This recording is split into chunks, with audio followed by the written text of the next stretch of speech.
Mesdames et messieurs, merci de choisir HK6 Télévision. Vous nous regardez à travers le monde. Bienvenue dans ce énième numéro. De face à face, il sera question de la désignation du porte-parole de l'opposition en République démocratique du Congo. Les violons semblent ne pas s'accorder entre le parti qui compose l'opposition. Nous parlerons également du report de la tenue des élections de bourgmestres et leurs adjoints. Pour cause, le manque de moyens, avance la Commission électorale nationale indépendante. Et pour en parler, j'ai le plaisir de recevoir sur ce plateau Madame Béatrice Yave et les cadres des Ensemble à qui nous disons bonsoir et bienvenue. Bonsoir. En face de vous, Maître Aubin Kassongo, il est cadre de Envol. Bonsoir et bienvenue. Bonsoir à vous, bonsoir aux téléspectateurs, bonsoir à Madame Béatrice Yave. Toujours un plaisir de partager ce plateau avec une femme intelligente, engagée, dévouée à servir la population congolaise. Comment se porte d'entrée des jeux votre famille politique Envol de l'honorable Délicie Songa? Notre famille politique se porte bien. Vous savez que nous avions proposé le projet de la refondation du Congo qui va très bientôt rebondir. Nous sommes en train de recharger les batteries. Et donc, tout va bien au sein de notre famille politique. Aucune faille? Aucune faille, tout va bien. Alors, Madame Béatrice, la même question, vous, des Ensemble, ça évolue, l'état de santé de votre formation politique? Oui, ça va très bien. On n'a pas de problème. Nous, on évolue, on avance. Alors, dites-nous, qu'est-ce qui ne va pas par rapport à la désignation? Vous avez fait appel à d'autres formations politiques, membres de l'opposition, en vue de se mettre d'accord en ce qui concerne la désignation du porte-parole. Est-ce que, de nos jours, vous êtes fiers de cette démarche? Oui, je suis fière de cette démarche parce que déjà, on montre que nous, on veut collaborer avec tous les opposants. On a proposé notre programme. Et on leur demande que nous puissions travailler ensemble et que nous puissions défendre la population congolaise. C'est ça notre objectif principal. Alors, est-ce qu'aujourd'hui, vous avez l'impression que l'appel est bien salué par vos partenaires de l'opposition? Eh bien, tout le monde n'est pas d'accord, mais il y a une chose qu'ils sont en train d'oublier. Il y a ceci, c'est que Moïse Katumbi était un opposant naturel. Donc aujourd'hui, le seul choix qu'il faut, c'est Moïse Katumbi. Alors, Maître Aubin, qu'est-ce qui fâche Envol qui n'est pas d'accord avec l'appel lancé par Ensemble pour la République? Ce qui fâche, c'est cette manque de cohérence au sein de la famille politique Ensemble pour la République. Vous savez que nous avions été ensemble lors des élections de décembre 2023. Nous avions même porté notre choix sur le candidat numéro 3 qui était Moïse Katumbi, que nous avions soutenu lors de ces élections de 2023. Mais aujourd'hui, nous sommes surpris de voir qu'Ensemble pour la République est en train de vouloir mettre sur pied un porte-parole de l'opposition qui est un porte-parole parlementaire, parce que lorsque vous lisez la loi sur les statuts de l'opposition, c'est que l'opposition peut être soit parlementaire, soit parlementaire. Alors nous parlons de manque de cohérence, parce que pour nous, nous réclamons ensemble avec Ensemble pour la République que les élections de décembre 2023 ont été bâclées. Et donc, les conditions dans lesquelles les élections se sont déroulées ne nous permettent pas à ce jour de pouvoir choisir un porte-parole parlementaire. Et le faire, c'est une façon de légitimer ce pouvoir illégal de M. Tshisekedi, parce que les élections de 2023 ont été organisées en violation et de la Constitution et de la loi sur... C'est pas dans le cadre de l'évolution politique que Ensemble aimerait que vous puissiez vous consolider? Non, vous savez, on peut parler du dynamisme politique et même de l'évolution, comme vous le dites, mais nous voulons plutôt rester cohérents dans ce que nous faisons. Si nous estimons que M. Tshisekedi n'a pas été élu par le peuple congolais, si nous disons que c'est plutôt Katumbi qui a été élu, mais la victoire a été frauduleusement accordée à Félix Tshisekedi, si nous savons que beaucoup de députés n'ont pas été votés, mais plutôt nommés par M. Kadima et Sasseni, comment voulez-vous que les bureaux de l'Assemblée nationale puissent entériner ces porte-parole de l'opposition, afin que le président de la République, que nous contestons jusqu'à ce jour, puisque nous estimons qu'il n'a pas été élu par le peuple congolais, qu'il puisse entériner ou signer une ordonnance pouvant nommer le porte-parole national de l'opposition. Voilà pourquoi nous disons, si tant est qu'il soit possible d'avoir un porte-parole de l'opposition, il faut peut-être que ce soit l'opposition extra-parlementaire comme nous le faisons dans la province. Vous savez que je suis celui qui porte la voix de l'opposition dans la province du Haut-Katanga depuis un certain moment. C'est parce qu'il s'agit de autoproclamé. Je ne me suis pas autoproclamé, c'est par plébiscite que j'ai été désigné comme porte-parole. Et c'est une opposition par les autres collaborateurs de l'opposition. Et c'est une opposition extra-parlementaire, je précise. À la différence de cette opposition parlementaire que Moïse Katumbi et ensemble voudraient à ce que nous ayons un porte-parole national. Donc nous disons que c'est par cohérence tout simplement que nous nous opposons à la désignation d'un porte-parole national parce que nous estimons que les élections de décembre 2023 ont été bâclées et désigner à ce jour un porte-parole national serait une façon de légitimer les pouvoirs de M. Tshisekedi qui n'a pas été élu par le peuple. Alors l'incohérence dans les chefs d'ensemble, c'est quoi la motivation de nos jours? Vous savez, on construit le futur sur base du passé. Hein. Vous savez, M. Faïlou, il a réclamé pendant 5 ans qu'il était élu légitimement. Il a utilisé la politique du siège vide, mais ça n'a pas payé. Aujourd'hui, il est en perte de popularité à cause de cela. Nous sommes en train de dire oui, les élections ont été truquées, ils ont triché, ils ont triché, la tricherie, nous avons vu, il y a eu des cas des machines, nous avons vu tout cela. Mais le cancer, il tue de l'extérieur ou de l'intérieur? Parce que nous défendons les causes et les intérêts de la population congolaise. C'est en étant à l'intérieur que nous allons nous apercevoir de tous les problèmes, de tous les détournements qui sont en train de se passer aujourd'hui. Nous n'avons pas besoin de faire une politique du siège vide. On a besoin de rentrer à l'intérieur pour savoir tout ce qui est en train de se passer. Mais votre débatteur estime que ce serait une façon de légitimer. Vous avez crié haut et fort comment est-ce qu'il y a eu tricherie. Et quand vous êtes à l'interne, cela suppose que vous reconnaissez quand même les institutions établies. Écoutez, on a toujours dit, quand vous arrivez dans un endroit où ils sont en train de jouer avec un seul pied, vous devez aussi jouer avec le seul pied. L'objectif principal, c'est de défendre les intérêts de la population. En étant à l'extérieur, nous n'allons pas défendre les intérêts de la population. C'est en étant à l'intérieur que nous allons défendre les intérêts de la population. Nous allons continuer à défendre leurs intérêts parce que, regardez aujourd'hui, le pouvoir en place est en perte de popularité. Son pouvoir est en train de glisser entre les mains de la population. Et aujourd'hui, ils ne veulent pas d'un porte-parole comme Moïse Katumbi parce que c'est un homme d'État. Moïse Katumbi ne va jamais accepter. Moïse est prêt à être porte-parole de l'opposition de nos jours. Vous le voyez vraiment? Oui, je le vois. Je le vois parce que si Moïse, aujourd'hui, il est le porte-parole de l'opposition, vous verrez, ils auront peur de Moïse Katumbi. Moïse Katumbi fait peur. Moïse Katumbi, lorsqu'il est là, il fait peur.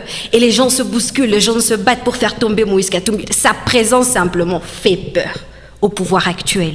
Alors, qu'est-ce qu'on veut? Défendre la population ou rester à côté en train d'observer et voir la population en train de mourir? Moi, je me dis, il doit être dedans, il doit défendre des intérêts de la population. Et en entendant, ensemble, reconnaît les institutions établies. On n'a pas le choix. Ah bon? On n'a pas le choix. Alors, Maître Aubin, dites-nous, on sent une fissure au lieu que vous puissiez vous constituer en un bloc afin de faire face pratiquement aux institutions que vous ne reconnaissez toujours pas. On sent des fissures même au sein de l'opposition. Vous savez, je rappelle sur ce plateau qu'Envol, mon parti politique, a toujours été cohérent dans sa prise de décision. Lorsque nous prenons des décisions, nous arrivons jusqu'au bout. Je rappelle d'ailleurs que Moïse Katumbi a collaboré avec Tshisekedi au sein de l'Union sacrée de la Nation. Vous vous rappelez, il n'y a pas longtemps, avant les élections de décembre 2023. Mais si aujourd'hui, je suis tout simplement écœuré de voir Béatrice Yave affirmer sur ce plateau qu'on ne peut pas défendre la population en étant à l'extérieur. Il faut entrer à l'intérieur pour pouvoir défendre cette population. Moi, j'estime que c'est faux.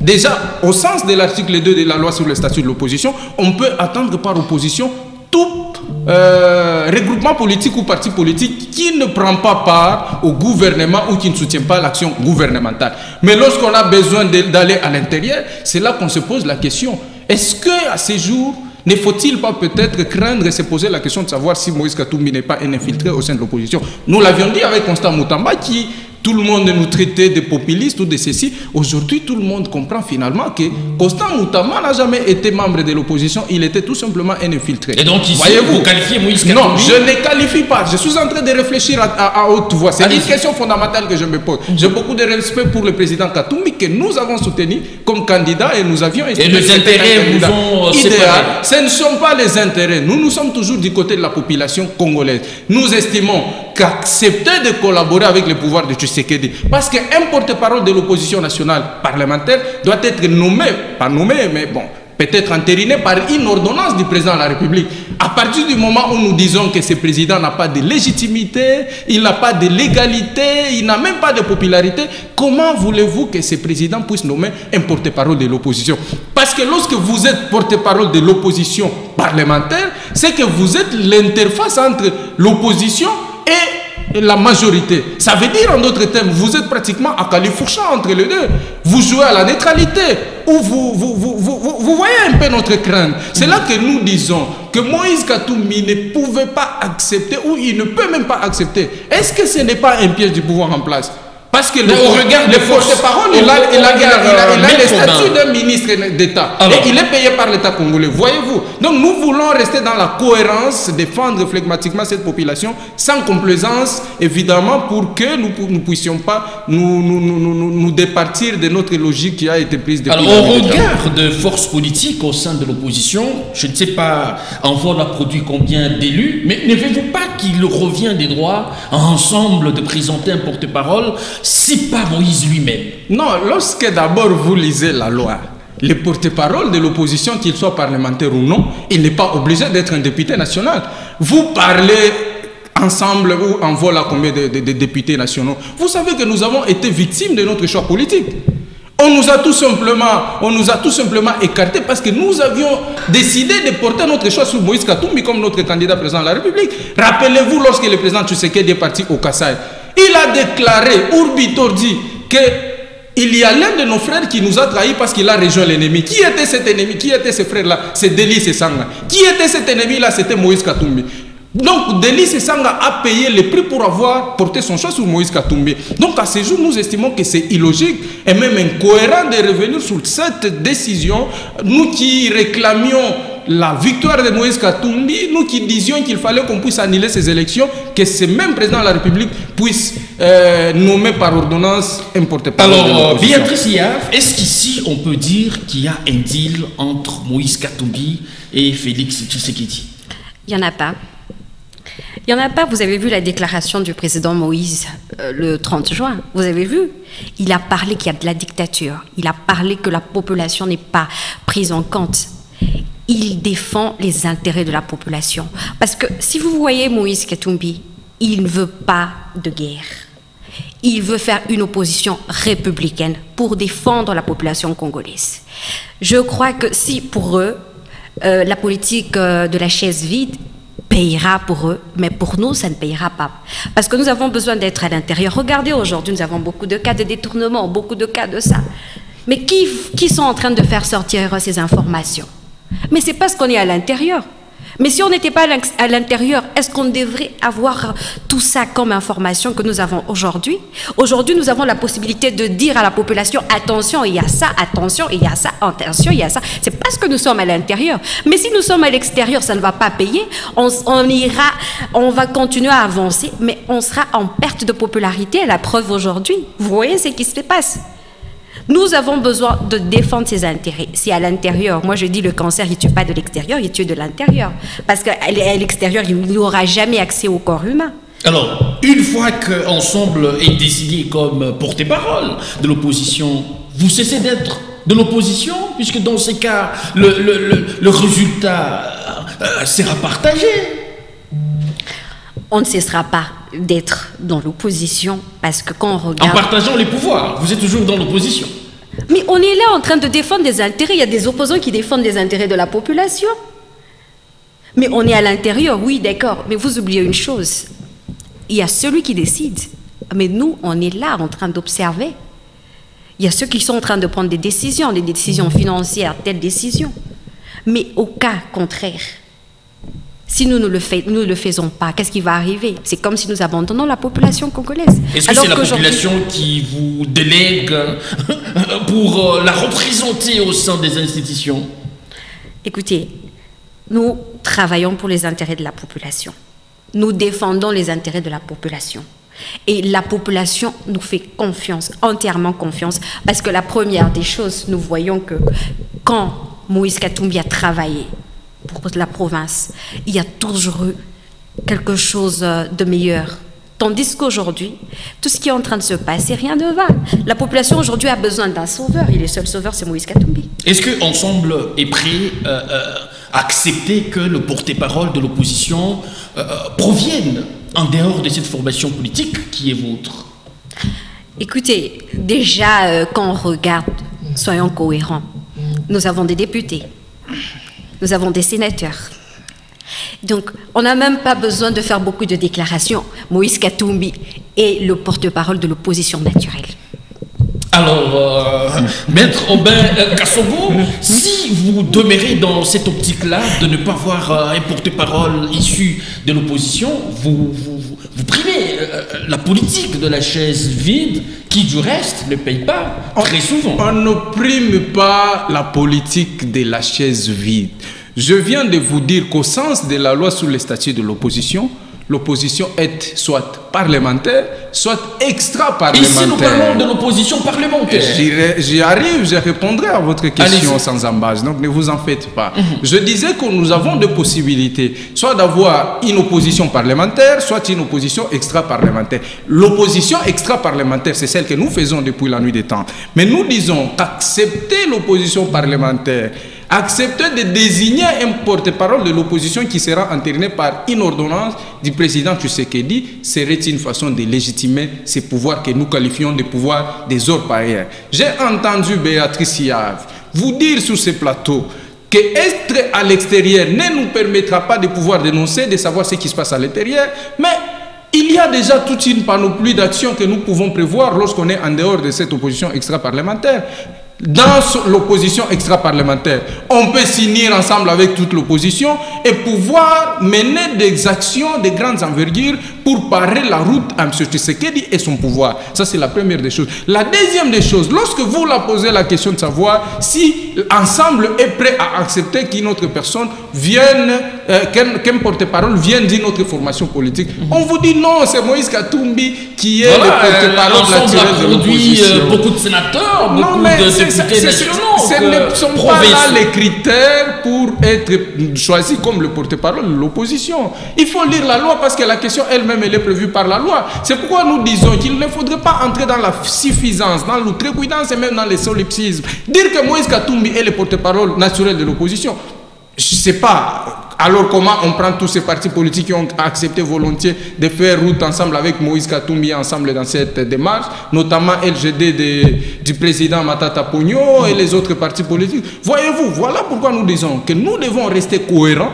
prendre une décision ensemble au sein de l'opposition au lieu d'être divisés. C'est là que vous avez posé la question à Béatrice s'il y a un deal entre Félix Tshisekedi et Moïse Katumbi. Je n'ai pas une réponse à cette question, mais nous craignons tout simplement que nous ayons des infiltrés encore une fois de plus au sein de l'opposition. Voilà pourquoi nous disons... Et vous soupçonnez Katumbi? On ne soupçonne pas le président Katumbi.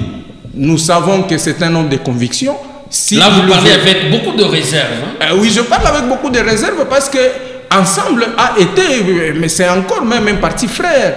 Ensemble est en vol, nous avons toujours cheminé ensemble depuis tout le temps. Donc je ne peux pas venir sur ce plateau pour jeter un discrédit, soit sur son président qui est Moïse Katumbi, soit sur Ensemble pour la République. Mais nous disons tout simplement que nous voulons qu'Ensemble puisse revenir à la raison. Et cette raison-là, c'est rester dans la cohérence. Et cette cohérence-là, c'est continuer de dire que les élections ont été organisées en violation de la loi et que Félix Tshisekedi n'a aucune légitimité. Et pour cela, on ne peut pas accepter qu'un porte-parole de l'opposition soit nommé par ce président issu de quelque chose qui ressemble à une machination qu'on a qualifiée des élections. Donc, nous voulons qu'Ensemble reste cohérent et qu'il revienne à la raison. Alors, Béatrice Yave, qu'adviendra-t-il au cas où vos frères de partis politiques de l'opposition ne parvenaient pas à vous tendre la main, vous, Ensemble de Moïse Katumbi? Eh bien, pour mon cas, on dit souvent tout se règle par des négociations. Si hier il y a eu élection et tous nos frères nous ont soutenus, ils ont été derrière Moïse Katumbi, c'est parce qu'ils ont vu en Moïse Katumbi un opposant digne. Ils ont fait confiance à Moïse Katumbi parce qu'ils savaient que Moïse Katumbi allait gagner les élections. Et c'est vrai que nous le savons tous que Moïse Katumbi a gagné les élections et qu'on a triché.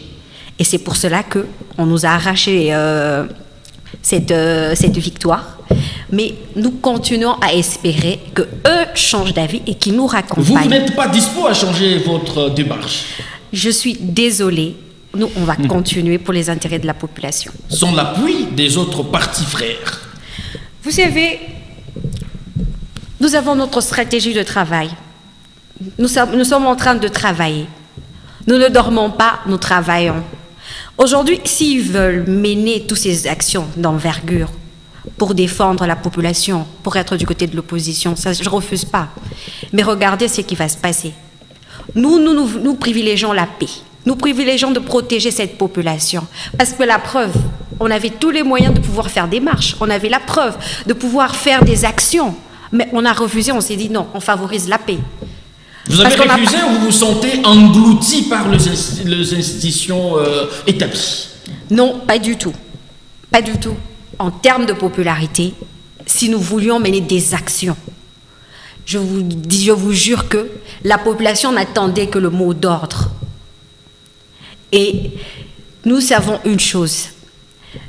Il faut se rallier derrière Moïse Katumbi. Pourquoi il faut se rallier derrière Moïse Katumbi? Parce que nous voulons les intérêts de la population. Nous, on n'est pas là pour faire la guerre.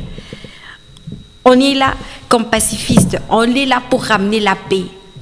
D'ailleurs, la population congolaise a assez souffert pendant 6 ans. Elle ne fait que souffrir. On a besoin que cette population puisse se retrouver. On a besoin que cette population puisse vivre. Ça en est de trop. Il y a trop eu beaucoup de sang coulé. Alors, nous privilégions cette paix. Nous privilégions de faire une opposition républicaine et aller avec eux jusqu'au bout pour leur montrer que vous avez échoué, vous voyez. Mais vous voyez la preuve aujourd'hui, il y a une très grande division. Eux-mêmes qui sont au pouvoir ne s'entendent pas. Pourquoi? Ils veulent leur propre intérêt, sans privilégier l'intérêt de la population. Là, c'est une question interne. Vous voulez faire allusion à l'UDPS avec tout ce qu'il y a comme guerre. C'est à l'interne, ça. Comme c'est pareil pour l'opposition. Au fait, ce n'est pas à l'interne, puisque ça passe sur les réseaux sociaux, puisque tout le monde a accès à ces informations. Ce n'est pas à l'interne, c'est devenu public. Alors, Maître Aubin, comment vous voyez l'avenir de l'opposition de nos jours? L'avenir de l'opposition, pour moi, il est plutôt radieux, il est plutôt prometteur, je vais dire, parce que je suis convaincu, et je l'ai dit avec beaucoup de conviction, que Moïse Katumbi va revenir à la raison. Il ne va pas accepter que Félix Tshisekedi puisse nommer un porte-parole de l'opposition. Parce qu'il sait là où il est, que c'est lui qui a été élu. Comment va-t-il accepter? C'est une incohérence que Tshisekedi, qui n'a pas été élu par la population, qui a plutôt été désigné par M. Kadima en complicité avec la Cour constitutionnelle. Vous savez, Ensemble est pacifiste, oui, comme tous les autres membres de l'opposition. Voilà pourquoi nous avions refusé d'aller même devant la Cour constitutionnelle, parce que nous disions que cette Cour était ou est entre la poche de M. Tshisekedi et qu'aller devant cette Cour n'allait nous apporter aucune solution. Nous avions privilégié tous la voie de la paix. Voilà pourquoi nous n'avions pas voulu faire des manifestations publiques pour pouvoir réclamer notre victoire. Moi-même, j'ai été victime de ce putsch électoral. J'ai été élu, mais je n'ai pas été proclamé par M. Kadima. Voyez-vous, voilà pourquoi nous continuons à dire... Tout le monde dit la même chose. Non, c'est pas tout le monde. Tout le monde a été élu. Monsieur Christian, dois-je rappeler sur ce plateau que M. Kadima a distribué les machines à voter aux membres de l'Union sacrée? Et vous n'avez pas eu accès à ces machines-là? Non. Dois-je vous rappeler que nos témoins ont été traités pas dignement dans des bureaux de vote?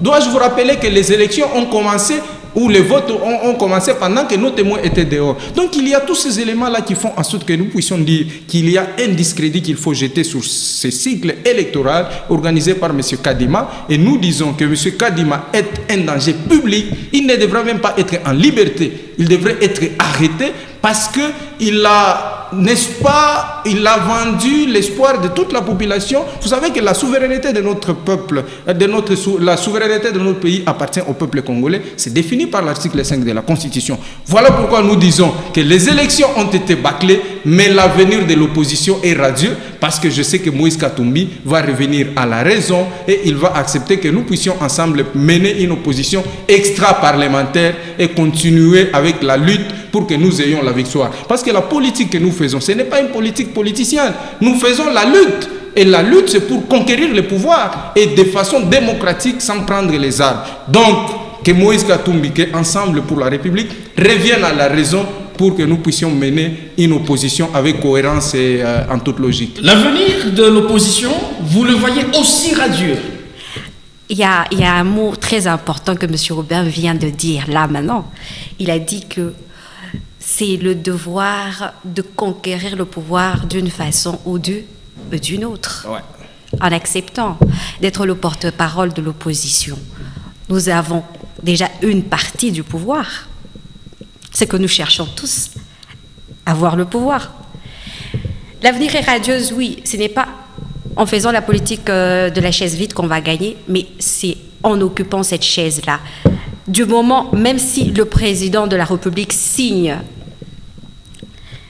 et qui dit qu'il désigne un porte-parole de l'opposition, il le sait déjà naturellement, il le sait que Moïse Katumbi, c'est le porte-parole de l'opposition, naturellement. Donc, on n'a même pas besoin qu'il signe ou qu'il ne signe pas, parce qu'il le sait déjà au fin fond de lui. Alors, l'opposition, elle est radieuse. Nous voyons que l'opposition est radieuse aujourd'hui, parce qu'aujourd'hui, il n'y a que l'opposition qui parle pour l'intérêt de la population. Les autres, eux, ils ne travaillent pas en fonction du besoin de la population. Parce que quand on regarde au niveau social, au niveau économique, rien ne va dans ce pays. Alors, nous allons aborder la deuxième thématique de ce numéro de Face à Face. La Commission électorale nationale indépendante a annoncé il y a peu les reports de la tenue des élections de bourgmestres et bourgmestres adjoints sur toute l'étendue de la République démocratique du Congo au motif manque de moyens.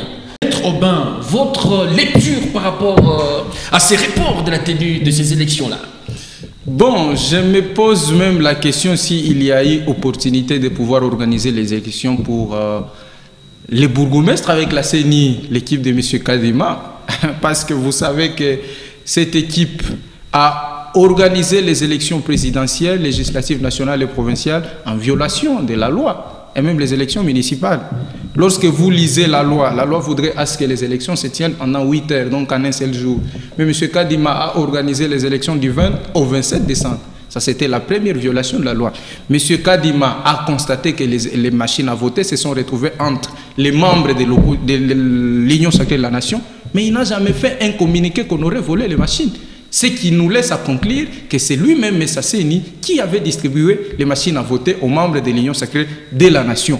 À ces jours, pendant qu'il y a la guerre à l'est de notre pays, pendant qu'il y a le vécu du peuple congolais n'a pas changé, pendant qu'il y a l'insécurité dans des grandes villes, pendant qu'il y a l'instabilité politique, pendant qu'il n'y a pas la liberté de la démocratie, pensez-vous que la priorité c'est d'organiser les élections pour les bourgmestres et les bourgmestres adjoints sur toute l'étendue? Pour vous, c'est minuscule. Ça ne devrait pas être prioritaire. Pour moi, ce n'est pas prioritaire.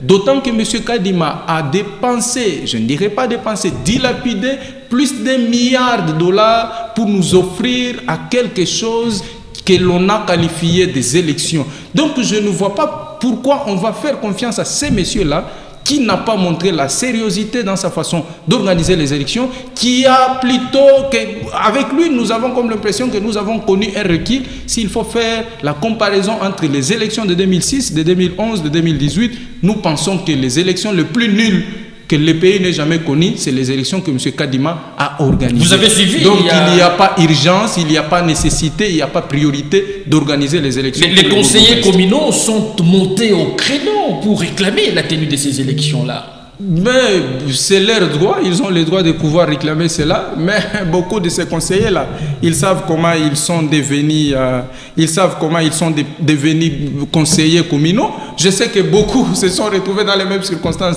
que les députés, soit nationaux, soit provinciaux.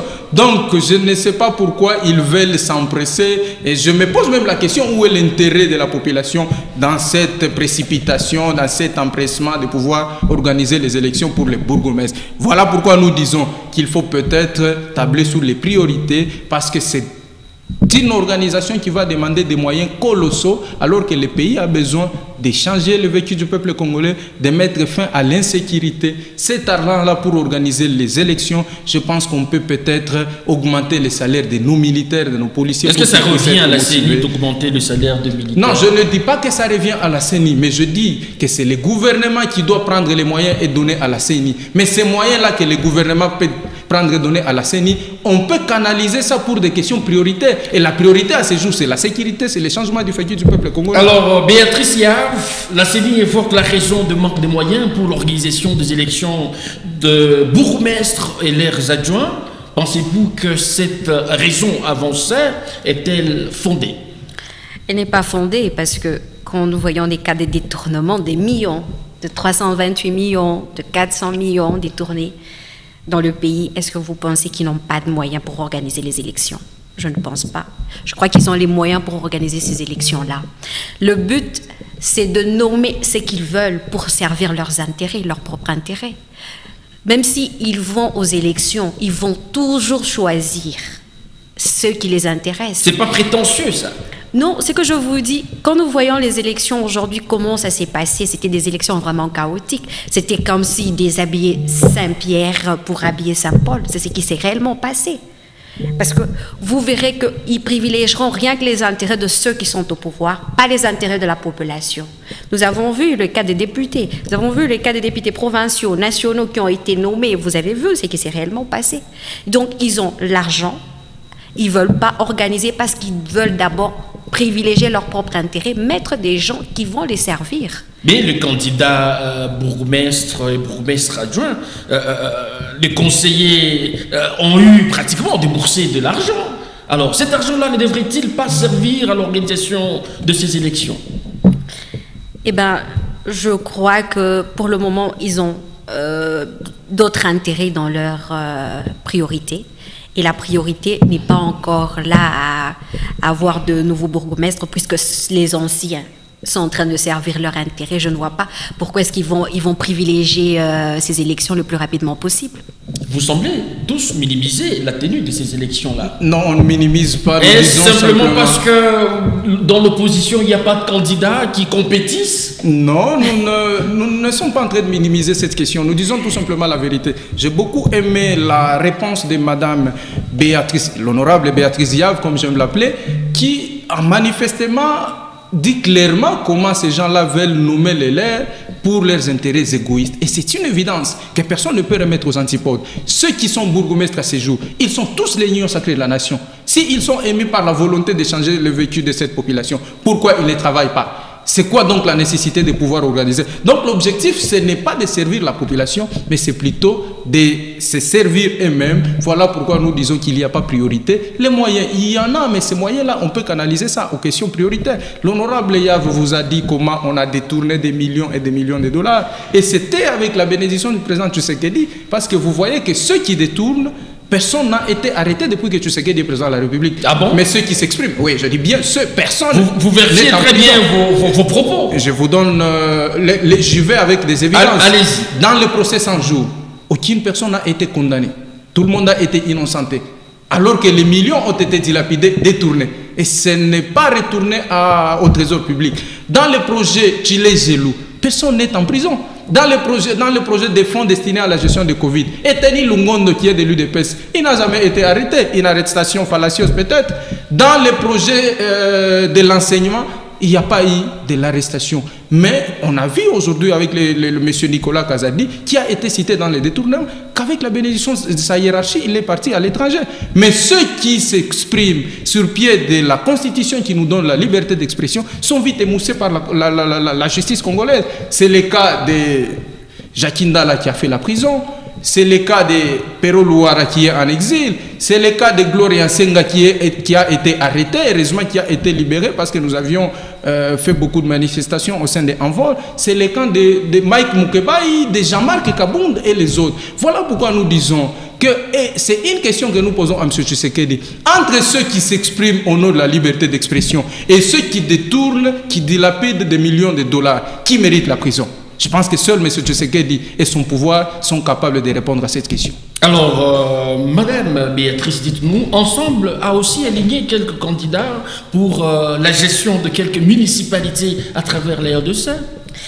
Oui, Ensemble pour la République a aligné.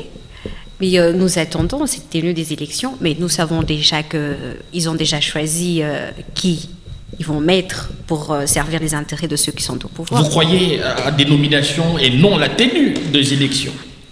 Eh bien, nous avons des preuves que tous ceux qui ont été élus députés nationaux, députés provinciaux, à part nos députés à nous, qui ont battu campagne, quand vous voyez la ville de Likasi, quand vous voyez la ville de Lubumbashi, vous comprendrez que la ville de Likasi, déjà, c'est une ville de l'opposition.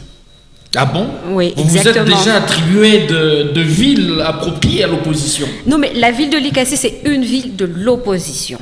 Parce que vous verrez la manière que la campagne a été battue dans la ville de Likasi. Tout le monde a applaudi pour Moïse Katumbi. Tout le monde voulait voir Moïse Katumbi. Mais quand on a vu la présence du président de la République dans la ville de Likasi, les gens n'ont pas aimé sa présence.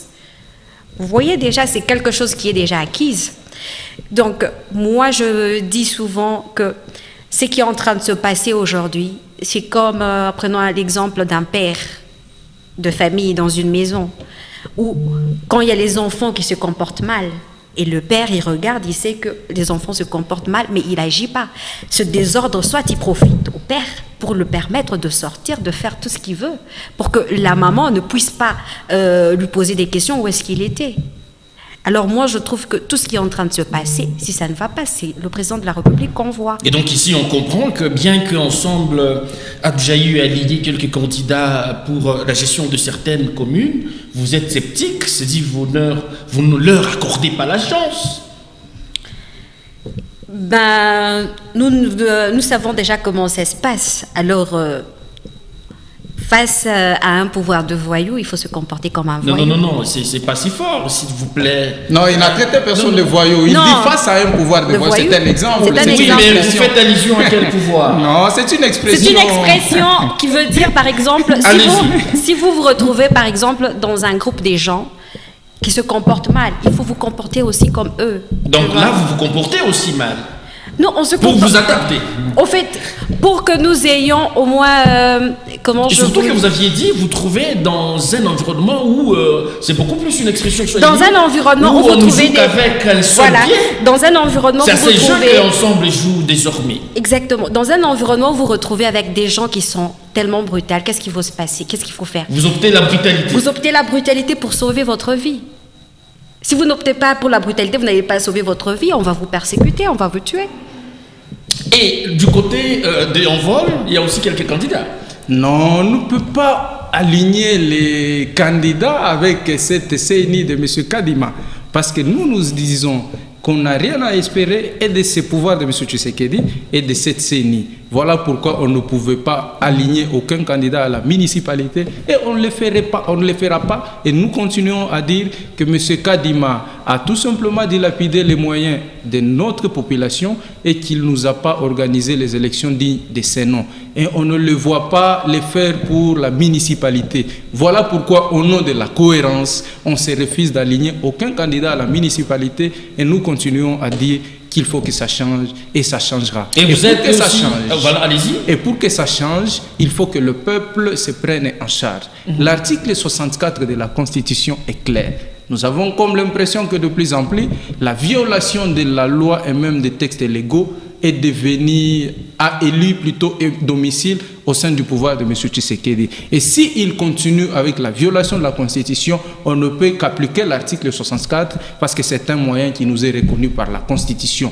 Voilà pourquoi le peuple doit s'élever comme un seul homme. Nous devons rester unis au sein de l'opposition pour faire échec à ce pouvoir de M. Tshisekedi qui n'a vraiment pas donné au peuple congolais ce qu'il attendait. Tshisekedi, lorsqu'il a pris le pouvoir, je cite par là, en 2019, il a dit le peuple d'abord. Et aujourd'hui, il ne parle plus de ces slogans. C'est devenu un leurre, sinon une ruse. Lorsque Tshisekedi a pris le pouvoir, notre pays avait pour superficie 2 345 000 km². Si l'on pose la question aujourd'hui à Tshisekedi, la RDC a combien pour superficie? Il ne vous répondra pas parce que nous avons un pays divisé et c'est à cause de sa politique de complaisance, sa diplomatie complaisance qu'il a appelée agissante que nous vivons ce que nous vivons. Parce que c'est lui qui avait amené Kagame au stade de martyrs. À cette époque, nous disions à Tshisekedi que Kagame ici que vous prenez, c'est que vous appelez de votre ami, ce n'est pas votre ami, c'est lui le véritable oppresseur. Et les talibans, les tenants de ce pouvoir, nous insultaient à cette époque. Et c'est comme ça que nous disons d'ailleurs que même la communauté internationale ne peut pas trouver solution face à la guerre de notre pays. Ce que Tshisekedi doit faire, c'est d'améliorer les conditions de vie de nos militaires pour qu'ils puissent être motivés, d'équiper de façon moderne les militaires pour pouvoir créer l'équilibre, les rapports de force et mettre fin définitivement à cette guerre qui est devenue sempiternelle. Alors, vous aviez ici tout à l'heure dit que la ville de Likasi était pratiquement, on peut dire, le bastion de l'opposition. Vous l'aviez démontré tout à l'heure de par l'engouement qui a caractérisé la période de la campagne électorale. Cette commune, cette ville, allais-je dire, a produit le gouverneur de province Jacques Kiaboula Katoué, qui venait d'être investi à la chambre, au niveau de l'Assemblée provinciale du Haut-Katanga. Qu'est-ce que vous attendez de sa gestion? Et surtout que c'est l'un de vous qui habitez Likasi. Eh ben, je m'attendais à cette question. Je m'attends déjà qu'ils payent déjà les prestataires de services du gouvernorat qui n'ont pas encore été payés jusqu'à présent. Votre ville, c'est métamorphose, hein? Il faut aussi le reconnaître. J'y vais doucement. Ne me pressez pas, s'il vous plaît. J'y vais doucement. Eh ben, on attend un changement sur la vie sociale de la population. Il y a l'insécurité, la santé. Dans la ville de Likasi, nous n'avons pas d'hôpital. L'hôpital de l'État qui doit normalement... Il y a là-bas. Dako. Voilà. Vous avez été à Dako? Vous avez déjà été à Dako? Mais c'est un mouroir, il n'y a pas de lit, il n'y a pas de médicaments, il n'y a pas de draps. Les agents de Dako ne sont pas payés. Par exemple, en cas d'épidémie, le seul hôpital qui peut recevoir 2000 personnes, 1000 personnes, c'est Dako. Mais en cas d'épidémie, toute la ville sera contaminée. Et là, pendant 5 ans que M. Jacques Kiaboula a été gouverneur, il n'y a jamais eu un changement à ce niveau-là. Donc, du côté santé, déjà, c'est déplorable dans la ville de Likasi. Nous avons des agents qui sont utilisés, qui travaillent dans des sociétés, mais qui ne sont pas payés, qui ne sont pas bien rémunérés. Leurs droits ne sont pas vraiment priorisés. Et vous, je ne pense pas, je ne sais pas, mais moi, je me dis déshabiller Saint-Pierre pour habiller Saint-Paul. Et qu'est-ce que vous reconnaissez de bien? Parce que vous semblez mettre de côté tous les efforts consentis pour cette ville-là. Je veux y aller doucement. Ce n'est pas que je parle contre lui, mais je vais y aller doucement. Parce que la critique, c'est un miroir dans lequel tout politicien doit se regarder. Parce que cette critique, c'est un miroir.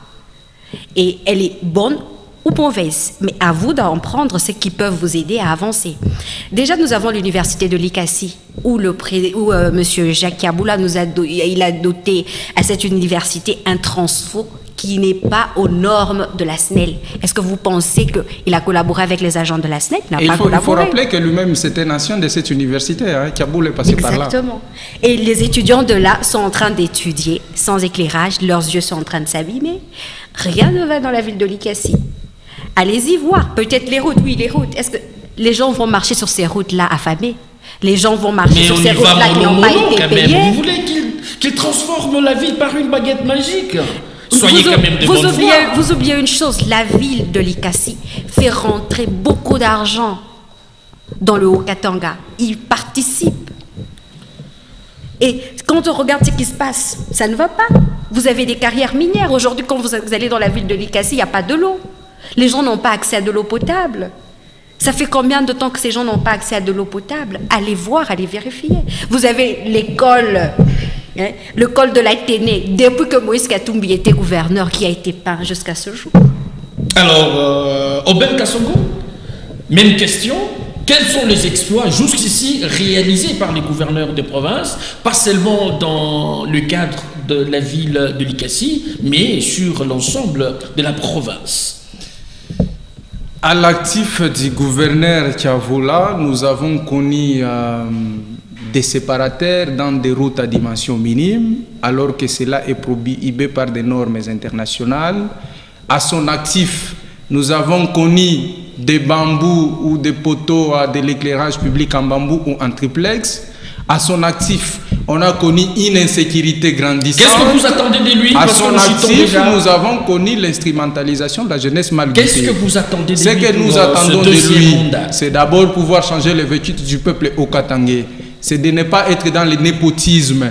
Déjà que son gouvernement qui l'a composé, c'est un gouvernement qui l'a composé de façon tout à fait avec népotisme. C'est pourquoi nous disons que l'amélioration ou la gouvernance de la province ne se limite pas tout simplement dans des routes. Et même les routes, quand on parle des infrastructures, ce ne sont pas seulement les routes. Donc nous pensons que cette fois-ci, M. Tiaboula va travailler sur les véritables problèmes de la population. Likasi, qui était sa mère avant, il a changé parce qu'il est devenu de Lubumbashi Kilobé-Lobé, il a tourné les dos à Likasi. Dans son premier quinquennat, Likasi a été comparé à une carrière parce qu'il n'y avait presque pas de route. Donc nous pensons cette fois-ci qu'il a toutes ses chances. Nous attendons qu'il puisse se mettre à l'œuvre avec son nouveau gouvernement pour pouvoir émettre un jugement de valeur. Maître Aubin Kassongo, je rappelle que vous êtes cadre de Envol, parti cher à l'honorable Denis Essanga. Merci d'avoir répondu à notre invitation. C'est plutôt moi qui vous remercie de nous avoir invités. Madame Béatrice Yave, vous êtes cadre de Ensemble. Merci de votre participation.